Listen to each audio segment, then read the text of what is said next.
makes more Riesling than any other country in the world. The Mosel and the Pfalz are the two largest Riesling wine growing regions in the world. And Riesling is really, it's my true love. And also really important when we talk about the country. We already talked about more dry styles than ever. We still are going to hold on to those ones with residual sugar, so we're not going to give up that tradition by any means. But when we talk about Riesling moving forward in this world, we're talking about it with, in my opinion, pun intended, a clean slate, right? Don't drink that.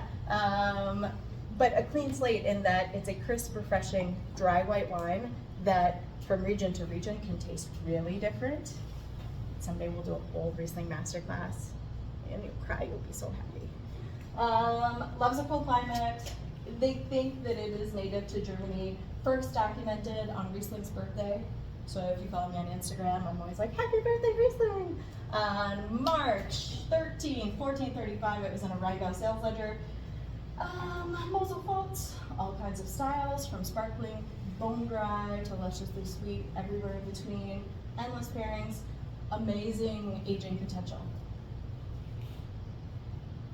I don't think I could ever talk enough about Riesling in my life. So we're going to go to the Pfalz, and the Pfalz is very important. So we've got Alsace on the other side of the border from the Pfalz here.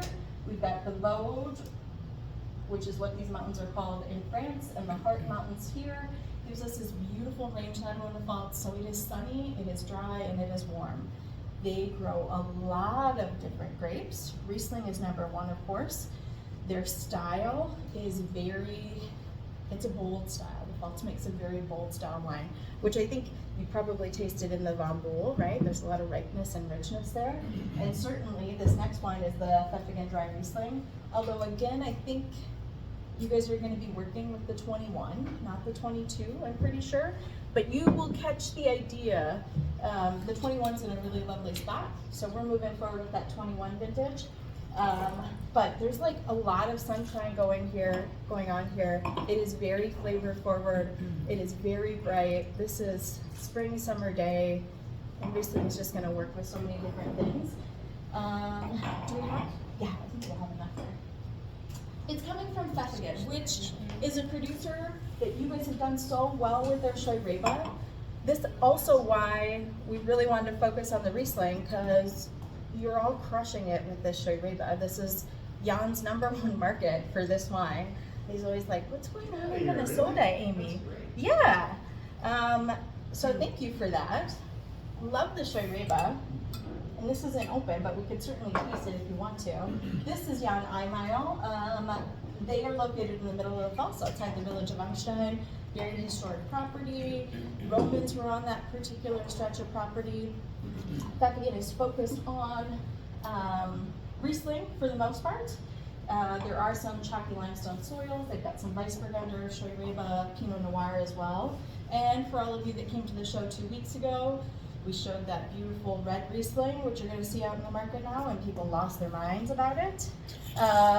It's a very cool bottle. We had someone that requested 26 packs because they wanted to pour it by the glass. And it's a $40 bottle. Like, who are you? And also, I don't have enough of that one. It's highly allocated. Sorry. But he is making a little bit of red Riesling now, which is very exciting too. Should we go to our next slide? We'll talk about, okay, this 2021, it has points. I don't really care about the points. I'm gonna give them to you where it's necessary, because I know for a lot of accounts it is really important, right? Especially those retail accounts, they don't have time to hand sell every single wine. They just want something that they can say, this got 90 points from Wine Enthusiast. Great, we will give that to them. If you ever have a hard time finding the points that I give you, you send me an email, you send me a text, you call me. I answer at all times of the day. I want them to have the tools that they need, because I understand that they don't have time to be hand selling Riesling every single day, right? So 90 points from Wine Enthusiast, 100% Riesling, certified fair and green, limestone, some colored sandstone. This is totally bone dry. It is acid forward, right? Because Riesling is a high acid grape, and we love her for that. She's gorgeous.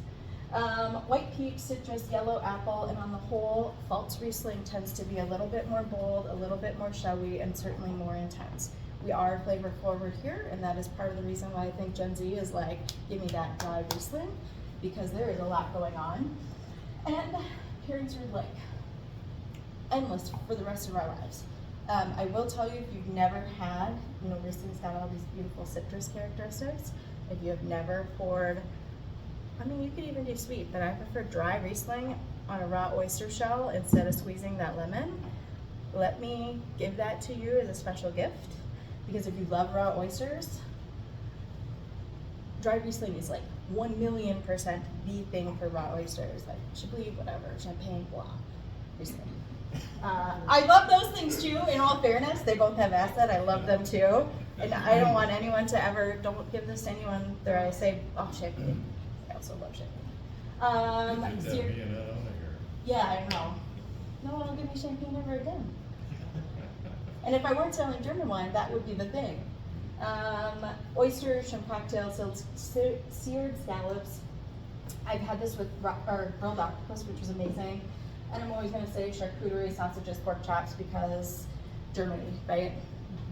Can you pronounce it again? Is it? Which one? Pfeffingen. Pfeffingen. Yeah, Pfeffingen. Pfeffingen. Pfeffingen. Yeah, but Pfeff dog. Yeah, yeah. Unicorn wine. The unicorn is on the label because it's on their family crest. It was bestowed upon them by Emperor Ferdinand II in 1622. So there's a gorgeous story to go along with that. Jan's mom, Doris, was one of the first white women to graduate from the Geisenheim school in Germany, which is the most prestigious viticulture winemaking school in all of Germany. We just found that out last year, and I was like, God, you lead with Doris, like that's a big deal. And so definitely a winemaking, grape growing family, and just they're really lovely.